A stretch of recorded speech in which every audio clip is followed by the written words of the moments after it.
नमस्कार, आपकी जन अदालत न्यूज़ से मैं हूं राजा भैया पाल और आज हम भिंड जिले के दौरे पर निकले हैं और इस समय हमारे साथ मौजूद हैं भिंड दतिया से कांग्रेस के लोकसभा प्रत्याशी रहे मध्य प्रदेश कांग्रेस कमेटी के प्रवक्ता देवाशीष जरारिया, जो इन दिनों लगातार बेरोजगार युवाओं की बात कर रहे हैं। देवाशीष जरारिया जी, आपकी जन अदालत न्यूज़ में आपका स्वागत है। बहुत बहुत धन्यवाद राजा भैया जी। देवाशीष जी, जिस तरीके से आज देख रहे हैं तो सारा हिंदुस्तान में लोग टीवी चैनल जब खोलते हैं तो सीधा रिया रिया रिया दिखाई देता है, जबकि आज भी हमारे देश का गांव का बेरोजगार युवा रोजगार की तलाश में अटका हुआ है, क्या कहेंगे? देखिए बिल्कुल अब से नहीं, ये तो पिछले 6-7 वर्षों से जब से मोदी रिजम आई है तब से यही हो गया है कि जनता के मुद्दों का किसी तरफ ध्यान नहीं है।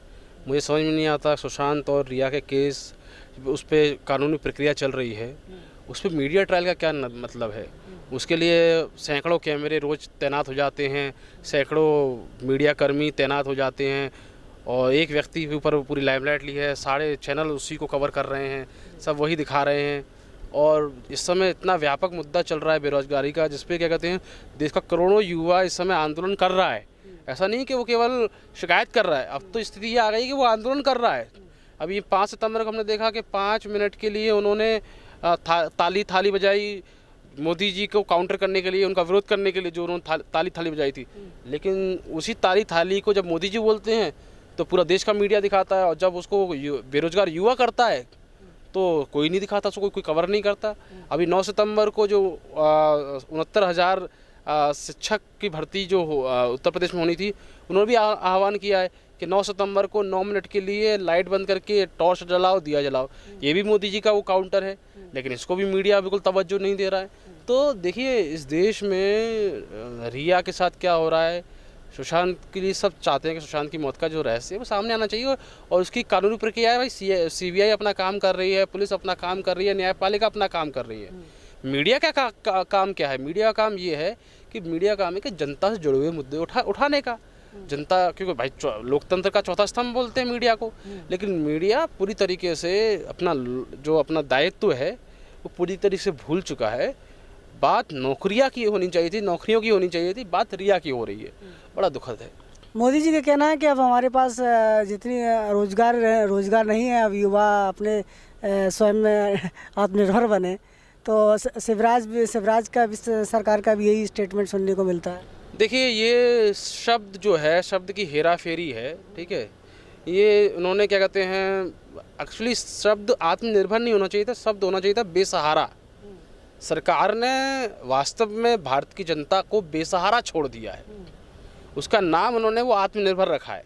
मैं उसको आत्मनिर्भर नहीं मानता, उसको बेसहारा मानता हूँ। बेसहारा क्यों मानता हूँ कि भैया सरकार आती है 24 लाख 25 लाख करोड़ का बजट लेके आती है, ठीक है। इतना भारी भरकम बजट होता है, उसमें प्रावधान होते हैं। अब मोदी जी जब सरकार में आए तो बोलते हर साल 2 करोड़ रोजगार दूंगा मैं, हर साल 2 करोड़ रोजगार दूंगा मैं। ये मेरी तो शब्द नहीं है, ये तो हर सरकार जब भी आती है तो वादे करती है। ये भी सरकारी बड़े बड़े वादों पे आई थी, वो वादे बिल्कुल फितूर साबित हो गए हैं।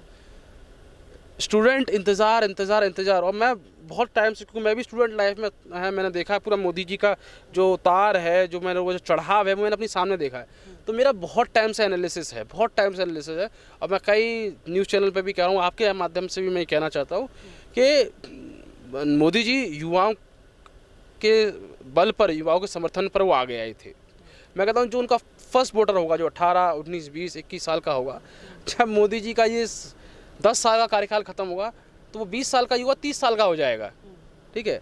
तो मैंने ये बहुत पहले कह दिया था, और फिर कह रहा हूँ आज भी, क्या कहते हैं, अगला चुनाव बहुत दूर है, अभी 400 वर्ष हैं।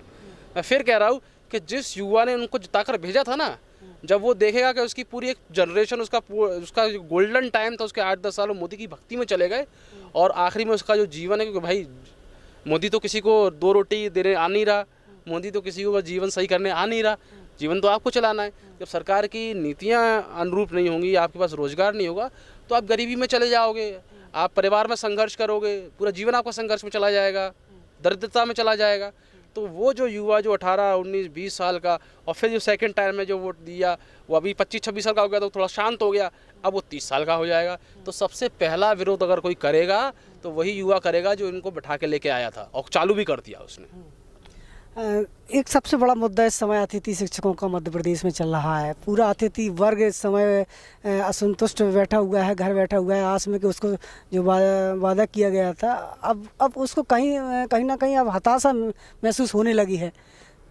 देखिए बिल्कुल बहुत ही गंभीर मुद्दा है। देखिए सरकार के पास पॉलिसी प्लानिंग की बहुत कमी है और इच्छा शक्ति की बहुत कमी है।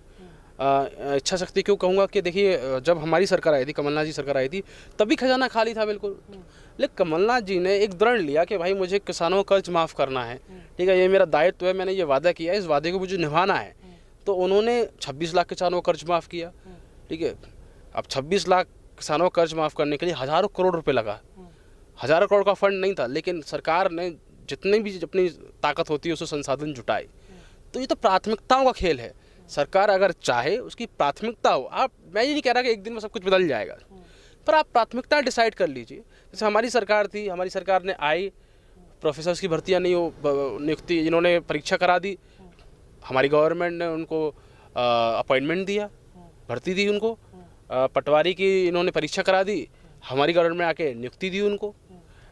संविदा शिक्षक वर्ग 1, 2, 3 के पेपर इन्होंने कराए, ठीक है, उसका रिजल्ट तक हमने डिक्लेयर किया, उसका प्रोसेस में था। हम 15 महीने में बिना पैसे के सीमित संसाधनों में हम लोगों ने किसान का 26 लाख का कर्ज माफ़ किया और बाकायदा पॉलिसी पे चल रहे थे। और ये लोग 15 साल के वर्ष में क्या कहते हैं, कुछ नहीं कर पाए। मध्य प्रदेश में लाखों की तादाद में पद खाली पड़े हुए हैं। सरकार ने नई पॉलिसी लगा दी है कि अब 2 साल से ज़्यादा कोई पद खाली होगा तो हम इसको डिसॉल्व कर देंगे। तो ये सरकार नौकरियाँ बढ़ाने की जगह नौकरियाँ तो ख़त्म करने में लगे हुए हैं। बिल्कुल।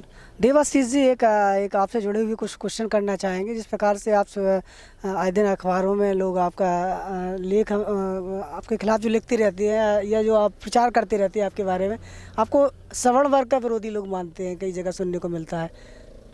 देखिए ऐसा कुछ नहीं है। मैं ये मानता हूँ कि भारतीय जनता पार्टी बहुत स्मार्ट पार्टी है, ठीक है, वो एक पैटर्न पे चलती है। जैसे राहुल जी को देखिए, राहुल जी का उन्होंने विरोध किया।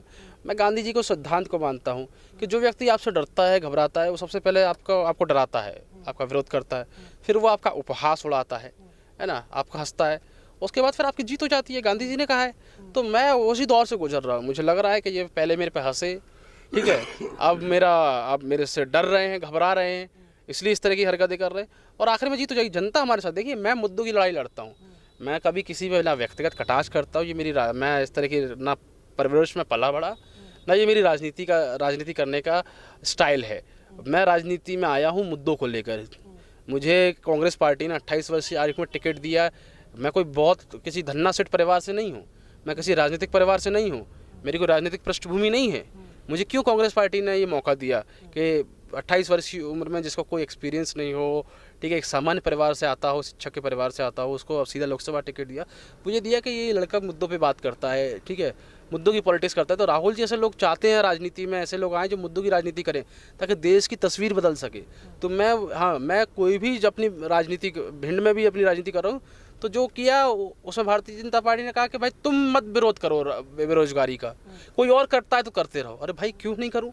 मतलब मैं अगर बेरोजगारी का विरोध करता हूँ तो उससे क्या दिक्कत हो जाएगी, है ना? अगर कोई व्यक्ति है, भाई मैं राजनीति में आया हूँ, मेरा दायित्व बनता है कि मैं इकट्ठा करूँ। अगर मैं इकट्ठा कर सकता हूँ लोगों को, मैं युवाओं को इकट्ठा कर सकता हूँ, तो मेरी जिम्मेदारी बनती है। मैं तो उन लोगों से भी बोलता हूँ कि अगर आप इकट्ठा कर सकते हो तो अपनी एनर्जी उसमें वेस्ट करो, इसमें इन चीज़ों में वेस्ट मत करो एनर्जी। इस चीज़ों में वेस्ट करने से किसी को कोई भला नहीं होने वाला। अगर आपके पास एनर्जी है, आपके पास लोग हैं, तो उसको मुद्दों पे लगाइए भाई, उनके लिए आवाज़ उठाइए। आप भी आवाज़ उठाइए, मुझे बोलिए। आप नहीं बोलेंगे तो भी मैं आपके साथ समर्थक में हूँ। मैं रवीश कुमार का धन्यवाद, रवीश कुमार को देखिए कितनी गालियाँ पड़ती हैं, लेकिन आज रवीश कुमार बोलते हैं कि मैं अपने आलोचकों का सबसे बड़ा दोस्त हूँ। तो मैं भी अपने आलोचकों को बोलना चाहूँगा कि मैं भी अपने आलोचकों का सबसे बड़ा दोस्त हूँ कि आपकी असली लड़ाई तो मैं ही लड़ रहा हूँ। भारतीय जनता पार्टी में वो लोग जो क्या कहते हैं इतने साल से मोदी भक्ति कर रहे हैं लेकिन उन्हें कुछ नसीब नहीं हुआ, आज हम भी उनके लिए आवाज़ उठा रहे हैं।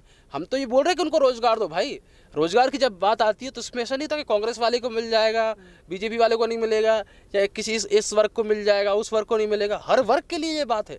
आज तो नौकरियाँ ही नहीं है, दिक्कत तो ये है। तो इसलिए कोई ऐसा मुद्दा नहीं है। बहुत चुनिंदा लोग बहुत स्ट्रेटेजिकली प्लान करके इस तरह का अवरोध प्लान किया जाता है ताकि छवि खराब रहे। लेकिन मुझे पूरी उम्मीद है कि जब हम जनता के लिए मुद्दे जाएंगे, और पिछले दिनों में जो भी घटना हुई भिंड में, उससे भी जनता में क्लियर मैसेज गया है, जनता में क्लियर मैसेज जा चुका है कि भाई एक व्यक्ति है जो मुद्दों की बात उठा रहा है, युवाओं के लिए बात उठा रहा है, और कोई मुद्दा नहीं है विरोध करने का, बस ये कह रहे हैं कि ये नहीं उठाए, इसका विरोध करना है बस। तो इस समय हमारी विस्तार से चर्चा कर रहे थे हम भिंड दतिया लोकसभा कांग्रेस के पूर्व प्रत्याशी, मध्य प्रदेश कांग्रेस कमेटी के प्रवक्ता देवाशीष जरारिया के साथ हम भिंड जिले के दौरे पर निकले थे। फिर किसी बड़ी शख्सियत के साथ मुलाकात करेंगे। जुड़े रहिए आपकी जन अदालत न्यूज़ के साथ। और देवाशीष ने जो आपसे कहा है, आप उससे प्रेरित होते हैं, देवाशीष के लिए कमेंट बॉक्स में लिखिएगा। हम आपके सवाल अगली मुलाकात में करेंगे। जुड़े रहिए हमारे साथ। नमस्कार।